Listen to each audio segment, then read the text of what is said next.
সকলোকে সুপ্ৰভাত জনাই এটি ভিডিঅ' আগবঢ়াইছোঁ। চাওকচোন, ইমান এটা সুন্দৰ দৃশ্য ক'ত হৈছে এই আয়োজন গম পায়নে?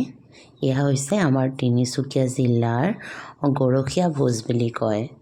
ইয়াত কতজন শ শ ভক্ত আহি ইয়াত তেখেতসকলে নিজৰ মনোবাঞ্ছা পূৰণ হ'বৰ বাবে ঈশ্বৰৰ ওচৰত প্ৰাৰ্থনা কৰি এগছি বন্তি জ্বলাইছে। আৰু এই পৰিৱেশটো ইমানেই সুন্দৰ হৈ পৰিছে, ৰাতিৰ ভাগত চাৰিওকাষে বন্তি প্ৰজ্বলন হোৱা দৃশ্য দেখি সঁচাকৈ মনবোৰ কিবা আধ্যাত্মিকতাৰে ভৰি পৰিছে।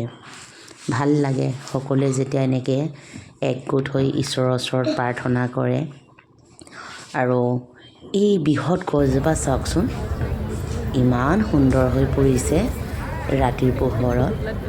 আৰু এই চাকিবোৰৰ পোহৰে গোটেই অঞ্চলটো ইমান সুন্দৰ কৰি তুলিছে, সঁচাই বৰ অতুলনীয়। আজিলৈ আহিছোঁ দেই। ভিডিঅ'টো কেনে লাগিলে আপোনালোকে জনাব।